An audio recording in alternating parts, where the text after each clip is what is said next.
What I'm going to do, how we're going to do this hour, I thought we could start with some updates on public education.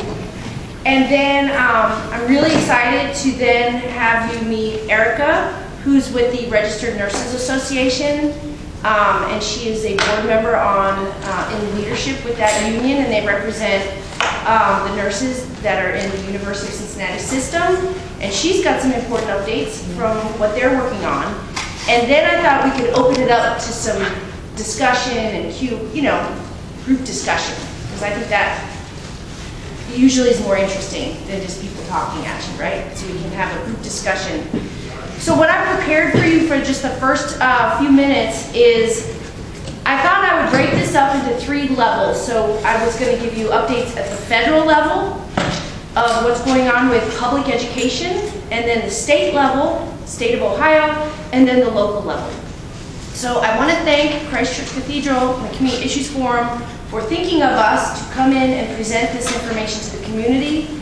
The Cincinnati Federation of Teachers, we were here exactly 4 months ago, almost to the day, in November. I was here giving updates on this was right after the election, and we had a big change. We had a change in party, both at the federal level and with the election, or the loss of Sherrod Brown and the win of Senator Bernie Moreno, who's now our Ohio senator.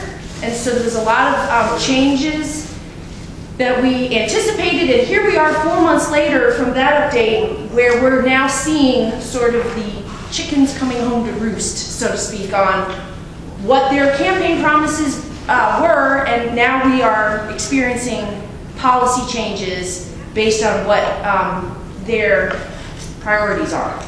So let me just start by saying, today, this is pretty historic and not in a good way, if you ask me, but today, that is March 20th, 2025, this president has announced that he is issuing an executive order to dismantle the U.S. Department of Education at 4 p.m. today. For us, this is incredibly concerning news. It's something that he made promises that he wanted to do in the Project 2025 document before he was elected. And so here we are today with this announcement coming at 4 p.m. And what we're hearing is that our governor, DeWine of Ohio, has been invited to stand with him as he announces this dismantling. So, not a very proud day for Ohioans, I would say. So, let's talk about why this is important, the U.S. Department of Education. This department was formed to strengthen the federal commitment to public education in America, to ensure equal opportunity for all, to improve quality of public education. They do a lot of research on what's best practices in K-12 education, and also to be coordination and to provide efficiency, because they funnel through billions of federal dollars out to America for various programs that serve our most vulnerable students, including Title I dollars, that's for children who live in poverty, and IDEA dollars, that's dollars for children who have special needs.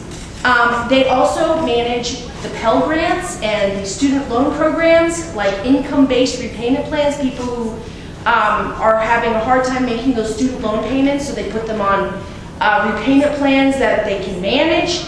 That is all the programs of the Department of Education. They also have an Office of Civil Rights, where if a parent feels that their student is experiencing discrimination, they have lawyers, and that is the federal place for protection for all American students to have their case heard if they feel that they're experiencing discrimination. So there's a lot to the U.S. Department of Education.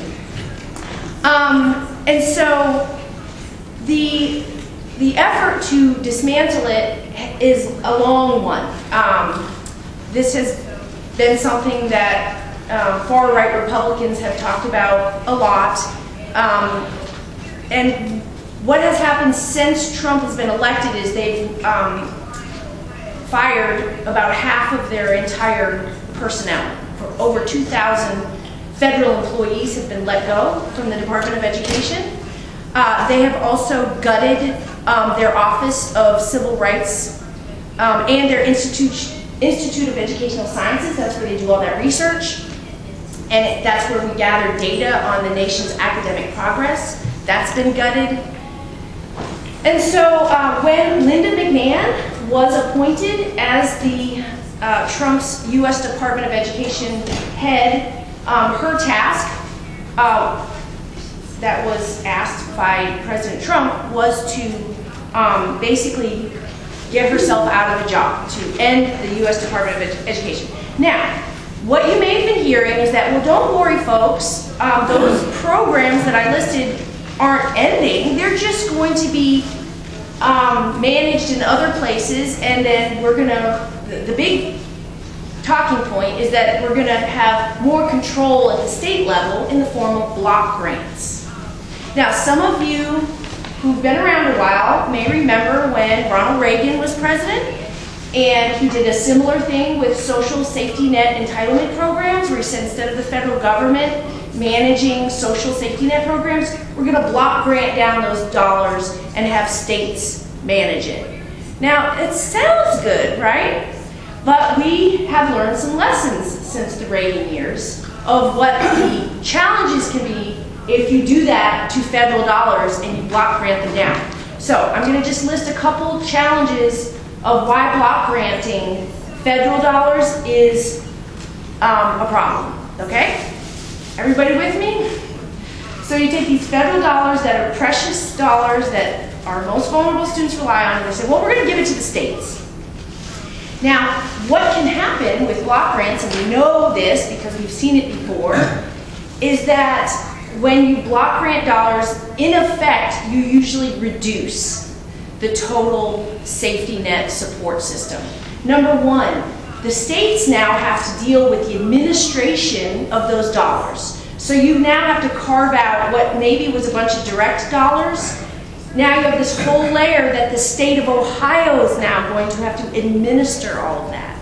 Or the municipality, right? We get block grants at the city of Cincinnati, and there's a big portion that goes to the workers that have to deal with the money. So it's an overall loss. It could lead to significant disparities when you send it down to the states, meaning those Title I dollars in Kentucky are the same uses of Title I dollars in Ohio right now. But if you block grant it, it then becomes a political question for local politicians to decide how they want to allocate those dollars. So you're going to have differences between states. So disparities. Also, I mentioned administrative burdens. Just the stability of the safety net is not intact when you block grant dollars. And finally, what the research has shown is, again, the dollars get less and less over time. And there are stories of some states in the South that have refused Medicaid funding because of their philosophy. So you can have politicians who say, thanks, but no thanks. We don't want to accept these federal dollars in our state.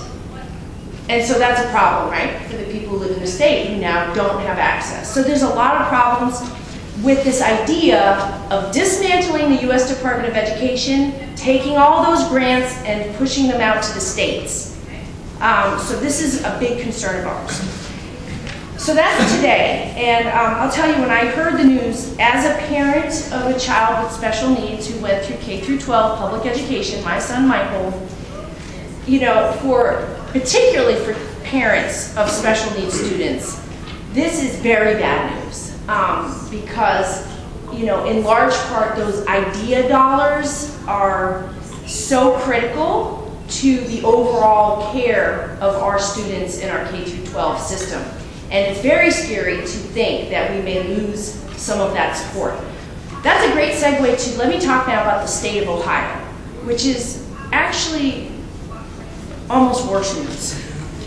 Now, federal dollars are about 14% of all K through 12 public school budgets across the nation. So it's a chunk, but the biggest chunk that pays for our public education comes through the state budget.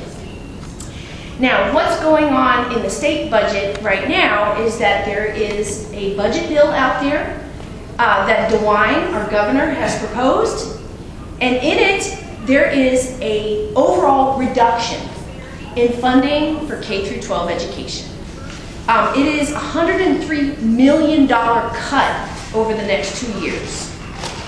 And for us here in Cincinnati Public, it's $23 million that we're going to lose if his budget passes. Now let me quickly explain why. You might say, but Michelle, I thought we were under a fair funding formula. You know, everybody touted how excited we were. We're finally under this new formula.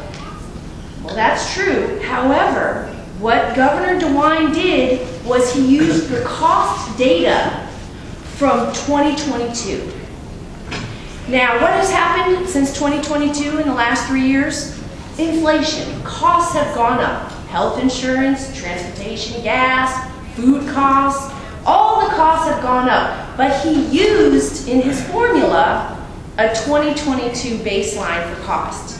That means, in effect, districts will get less. They'll have to do more with less. And so there is advocacy underway, and we hope you all join us to say, Governor DeWine, this is not an honest way to do budgeting for our K through 12. He's saying that if we were to use the 2024 numbers, the state budget would have to come up with $1.8 billion more for our public schools. Now you may say, well, Michelle, that sounds like a lot of money. But at the same time, you may have heard that legislators in Columbus are thinking about funding a new football stadium for the Browns to the tune of maybe $1 billion. I mean, they don't have the exact numbers. At the same time, you may say, Michelle, public education is so costly. But guess what we're also doing? The voucher expansion. So while we have a set pot of money for public education in the state, because of the expansion of the Ed Choice voucher program, we now have way more families using vouchers, which basically you take that voucher and you use it at a private or parochial school. And this has now exploded to over $1 billion a year in Ohio. And data showed as of yesterday that most of the families using these vouchers are of higher incomes. So the whole pitch that was made that, oh, these poor children in these failing public schools, this is a ticket to a good education, you can get out of your failing public school and go to a private parochial, well, that's not what's happening. Because of its universality, most families now using it, their kids never went to public school. It's simply a subsidy for paying for their child's private education. And why that's a problem is that then your traditional K through 12 loses all that money. And it's the traditional K through 12 that serves most of the children in the state, and more importantly, most of the children who have extra costs because they have special needs, their medical fragility, they don't have English as a primary language, and so all of those costs are still there, but yet we're losing from the voucher expansion. So that's the state situation. There is huge amounts of advocacy from administrators to superintendents to everyday people saying, hey, state of Ohio, we want you to fund public education at a good rate, you know, a fair rate, and not take that money and like buy football stadiums for losing teams. Sorry if there's any Browns fans out there, but the losingest, aren't they like the losingest NFL team? Anyway, so the voucher expansion has become, it's over $1 billion last year. So the billion that DeWine is crying poor about that we can't give to K through 12, that's about the same price as we've given to wealthy parents to subsidize private education in Ohio. So we are very much against how that's being done. And so the other things happening really quick you're having fun. Let me just, I know you've seen a lot of news about this, and I just want to touch on it. Senate Bill 1 in the Ohio State House. You have seen massive student protests at OSU, Miami, at UC. And let me just tell you really quick about Senate Bill 1. This is something that's been in the State House for a couple years now, different forms, but essentially it was approved yesterday by the Ohio House. It was passed. Now it will go on to the Senate, where they said they are likely to agree with this, and the governor then signs it, and he has already said he'll sign it. Now, what is the problem with Senate Bill 1? Well, it broadly imposes new requirements about liberal indoctrination that they believe is happening on university campuses, banning diversity, equity, and inclusion programs, and another big part of this that those of us in the labor movement are particularly upset about is that it bans faculty from striking. So it essentially takes away a huge right of workers at universities from their collective bargaining rights, which is the right to strike. And so this is, thousands of people have testified against this. They are concerned that we will not attract young new talent into our university system in Ohio because of this sort of very heavy-handed control over curriculum and what is said in classrooms. It has a very chilling effect for professors. It's also very sort of unclear. Like, it's very, well, what do you mean by DEI? You know, so if I can't teach anything about DEI, what does that exactly mean? So there's really a lack of specificity. What does that mean about the curriculum, the textbooks we can use? Are there now bans on certain books that we can't teach from? I mean, it's an extremely chilling bill. And so you've probably seen a lot of news about that, and unfortunately, if that passes, that is going to have a lot of bad impact, we say, on higher education in this state. And finally, to close out the local issues of Cincinnati Public, I mentioned this last time I was here, but we do have a school board race and a school levy on the ballot and a city council race and a mayoral race on this ballot this year. So we have city council, four of the 7 school board members, and a school levy. Now you can imagine, with possible cuts in federal funding, very serious cuts in state funding, our school levy is a must pass. It's an operating levy, it's just a renewal, it won't raise your taxes, and this particular levy is the one that also pays for our preschool promise. You may recall, those of you who vote on these levies, this is the one that has the preschool funding in it. So if it fails, that will be eliminated, where we have been helping to pay for children in this city to attend quality preschool. We are very concerned about the passage of this levy because why? Everybody's bills are going up, the cost of everything is going up, and everyday voters might just not check that box for our schools when they normally would.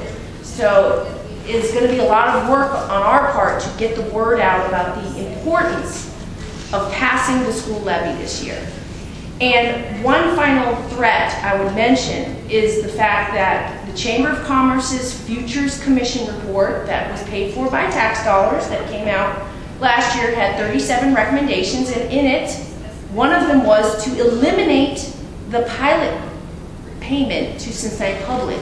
This is payment in lieu of taxes payments, where when the district allows the city to abate commercial property taxes, meaning say your tax bill is $100 as a business, well, you only have to pay $50, but you gotta pay 33% to the schools.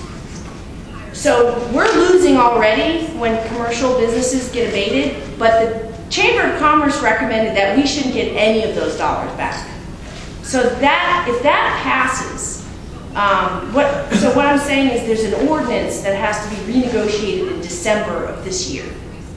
So for us, we're going to be asking candidates for city council, where do you stand on these pilot payments for Cincinnati Public, because what we would like to see is that those continue from the business community. So that's a lot of hits on every level, and I just want to end my part with just talking to you about what can we do. Well, we can do a lot. We collectively, we are voters, so their midterms are coming, but that's going to be a while. Right now, there is lots of activism happening. There's letter writing, there's visits to elected officials' offices. I personally visited Senator Moreno's office yesterday at the John Peck building with the SEIU Day of Action to protect Medicaid and stop the attacks on Social Security. It was very hard to find his office. He didn't even have a name tag on his thing, and it was all the way back in a really long hallway that looked like a broom closet next to the fire escape area. I mean, it's the most inaccessible office I've ever seen of an elected official. But we went, and his aide did come out to talk to us. But my point is that we have to raise our voices at every level to share our values and to say, we believe in public education and health care and Social Security and all those things. The U.S. Postal Service today at 1:30, there's a rally to support our postal workers, to save the post office. This is another piece of Project 2025, which is to eliminate the civil service in the federal government and to privatize our postal service, which will mean major increases in the cost of sending and receiving mail. And it will hit hardest those who live in rural places. And so these are very serious changes in the name of efficiency. However, what we do know is that it's really in the name of providing tax cuts to the wealthiest in this country, which is insulting to those of us who have paid in to these systems and rely on these services and deserve as taxpayers and Americans the government services that we support and uphold. And in fact, U.S. Postal Service is actually enshrined in the Constitution. So to eliminate the U.S. Postal Service is a direct attack on the Constitution. So in any case, I could go on forever, I won't, but please tap in. We can provide links on our social media. We have lots of actions. There's letter writing, visits, there's protests, there's all kinds of actions. All of us can take whatever you're able to do. If it's a phone call, there's a thing called 5 Calls. You can find it online or on an app. It's very easy. It even gives you a script of points you can make for whatever issue you care about, whether it's the economy or education or healthcare. We as folks who are doing this work try and make it as easy as possible for you to have your voice heard for these changes. And so with that, let me introduce Erica. She's with the Registered Nurses Association. I'm really excited to hear from her. I just want you to know, Cincinnati Federation of Teachers and Registered Nurses, we are both from unions who represent thousands of members, and both of us are now sisters and brothers in terms of we are both affiliated with the American Federation of Teachers and AFT Healthcare. So we are joined at the top now as a unified national union, both teachers and nurses. And so we've been doing a lot to try and support each other on what the issues are. So this is an example of that. I'm really excited to have Erica come. Remind people that questions will be answered at the end. Yes, we're going to do Q&A at the end, for sure.